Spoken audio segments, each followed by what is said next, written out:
बाहेर फिरायला गेलो का नेहमीच आपण मिसळपावची ऑर्डर देत असतो। त्याचप्रमाणे आज मी तुम्हाला मटकीची उसळ किंवा मटकीचा मिसळपाव कसं बनवायची ही रेसिपी दाखवणार आहे। त्यासाठी हा व्हिडिओ तुम्ही शेवटपर्यंत बघा आणि माझ्या चॅनलला लाईक, शेअर आणि सबस्क्राइब करा।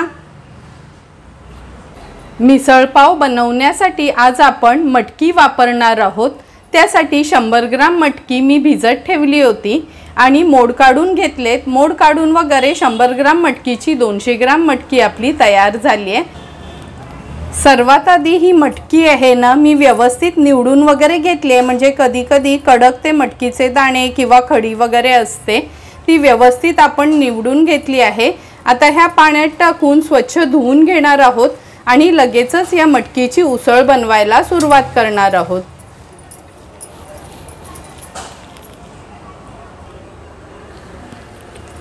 मटकी तर स्वच्छ धुवून घेतली आहे। आपण गॅसवर हे एक पातेलं गरम करत ठेवलंय।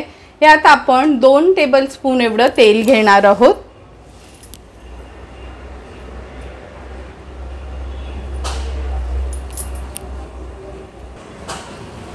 तेल पण छान गरम झालंय। आता फोडणीला आपण ही कढीपत्त्याची पानं घालूया,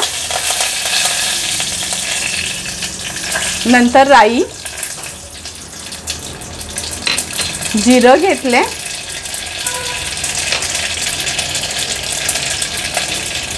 आलं लसूण क्रश आहे, क्रश नसेल तर तुम्ही चेचून घेतलं तरी चालेल। मी 2 चमचे आलं लसूण क्रश फोडणीला घातलं। आता ह्याच्यात आपण हिंग घालणार आहोत, पाव चमचा तरी हिंग घालणार आहोत। थोडीशी ही फोडणी व्यवस्थित मी मिक्स करून घेते। आता हा कांदा जो बारीक चिरून घेतलाय तो फोडणीला घालूया।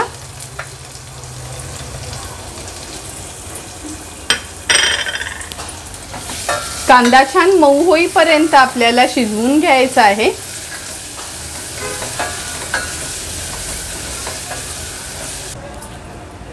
एक 2 मिनिटं झालेत आपण कांदा शिजत घातलेला। हा बघा कांदा पण छान शिजला गेलाय। आता ह्याच्यात आपण हळद घालणार आहोत। नंतर हा घरचाच आगरी कोळी मसाला आहे।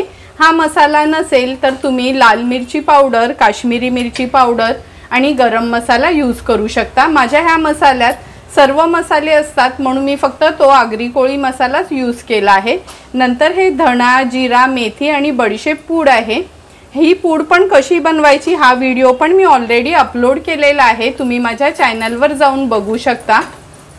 ही पूड आपण सांबारात किंवा असं उसळ बनवतो तेव्हा ॲड केली तर खूप अगदी हॉटेलसारखीच टेस्ट येते। आता सर्व मसाले तेलावर छान परतून घ्यायचे आहेत आपल्याला।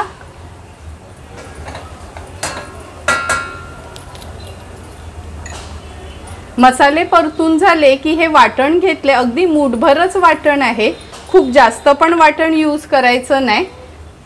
नंतर 2 टेबलस्पून आपण शेंगदाण्याचं कूट घेतले, ते देखील ॲड करूया। आता वाटण आणि शेंगदाण्याचं कूट मसाल्यांमध्ये परतून घ्यायचे। वाटण ॲड केल्यानंतर आता मी हे परतून घेते आणि झाकण ठेवते। झाकण ठेवलं का आपल्या ह्या उसळला छान तरी येते, म्हणून अगदी मिनिटभरासाठी झाकण ठेवूया आपण आणि गॅसची फ्लेम लो करूया।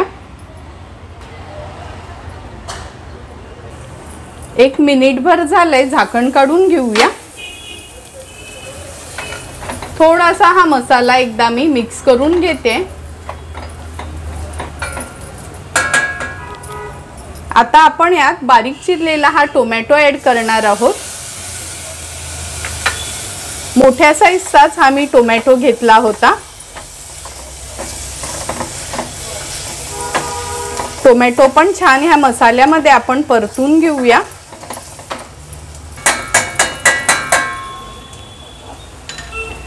परतून झाले की ही मटकी जी आपण स्वच्छ धुवून घेतली ही ॲड करणार आहोत। पाव हिस्सा मटकीचा मी असाच ठेवते, म्हणजे ही आपल्याला हळदीवर फक्त वाफेवर शिजवून घ्यायची आहे म्हणून।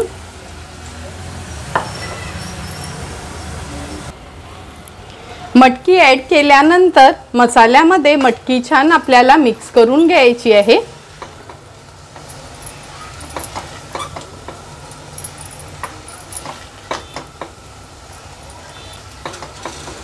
हे बघा, मटकी पण व्यवस्थित आपण मिक्स करून घेतली आहे आणि एका बाजूला पाणी गरम करत ठेवलेलं। कधी पण आपल्या ह्या मिसळ पावच्या उसळला चांगली तरी येण्यासाठी उकळतच पाणी ॲड करायचं असते। गरजेप्रमाणे आपण यात पाणी ॲड करणार आहोत।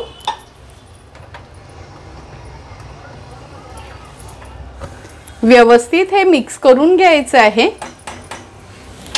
मटकीची उसळ करताना लक्षात ठेवा, कधी ना 2 कोकमाची टापं यूज करायची, म्हणजे छान तिखट आंबट अशी आपली ही मटकीची उसळ तयार होते।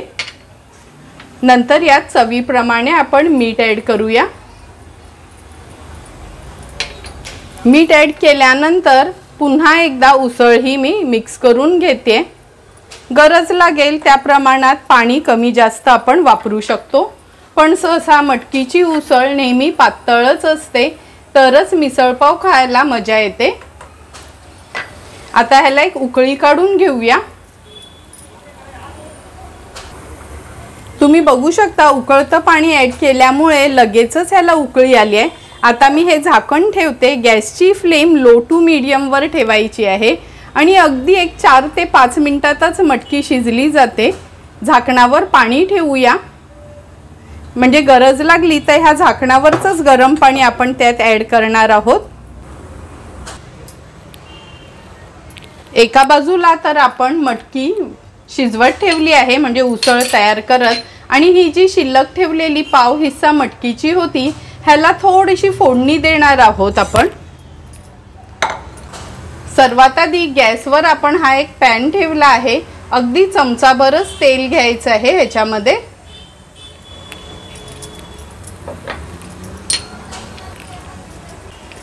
तेल पण छान गरम झालंय। अगदी थोडंसं आपण हिंग घालूया। हिंग घातल्यानंतर हे आलं लसूण क्रश आहे, थोडंसं मी मगाशी बाकी ठेवलेलं ते ॲड करते। नंतर ह्याच्यात अगदी थोडीशीच हळद घालणार आहोत।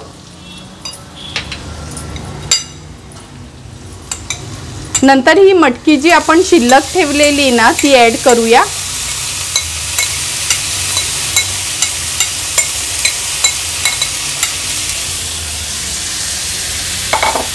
मटकी ॲड केल्यानंतर थोडीशी परतून घ्यायची आहे आपल्याला।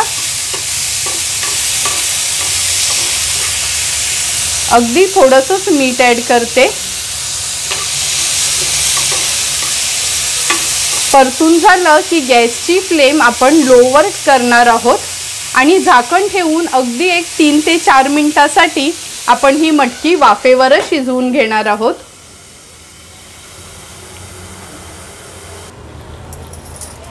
अगदी 2 ते 3 मिनिटं झाले, झाकण काढून बघूया। हे बघा, वाफेवरच तेलावर छान ही मटकी आपली परतून झाली आणि शिजली पण गेली आहे। दाखवते तुम्हाला मी। हे बघा, आता गॅसची फ्लेम स्विच ऑफ करते आणि ही मटकी एका बोलमध्ये काढून घेणार आहोत। 4 ते 5 मिनिटं झालेत, आपण ही उसळ तयार करत ठेवलेली। ह्याचं पण झाकण काढून बघूया। हे बघा, झाकणावरचं पूर्ण पाणी इव्हॅपोरेट झालंय।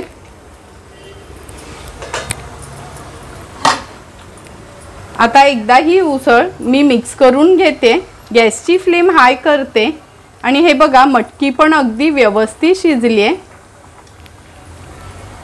तुम्ही बघू शकता ह्याची कन्सिस्टन्सी पण आपल्याला पातळ जशी हवी आहे सेम तशीच उसळ तयार झाली आहे। ह्याच्यामध्ये थोडीशी कोथिंबीर ॲड करतोय आणि हाय फ्लेमवर ह्याला एक छानशी उकळी पण आली आहे। गॅसची फ्लेम स्विच ऑफ करते आणि ह्याच्यावर झाकण ठेवते, म्हणजे वाफ थोडी कमी झाली की ह्याला तरी पण छान येईल। नंतर ही तयार झालेली उसळ आपण मिसळपाव म्हणून सर्व करणार आहोत। आपण बनवलेल्या उसळची वाफ पण कमी झाली आहे। झाकण काढते आणि आता ही तयार झालेली उसळ आपण ह्या सर्विंग बोलमध्ये सर्व करणार आहोत। हे बघा, तुम्ही बघू शकता कशी कन्सिस्टन्सी छानशी पातळ आणि अगदी योग्य त्या प्रमाणात आपली ही उसळ तयार झाली आहे। आता ही उसळ मी ह्या बोलमध्ये सर्व करून घेते। तरी पण किती सुंदर आली आहे, म्हणून कधी पण उसळ बनवताना थोडं उकळतच पाणी घालायचं, म्हणजे आपल्या उसळला छान तरी येते।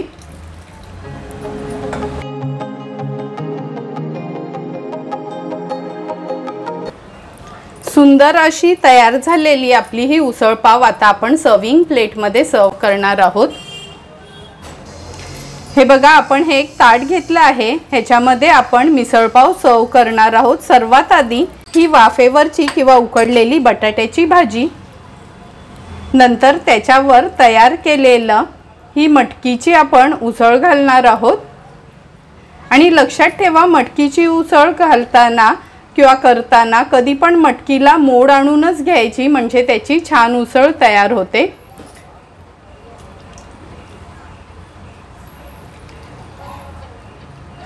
उसळ सर्व करून झाली की ह्याच्यावर थोडासा फरसाण आपण ॲड करणार आहोत।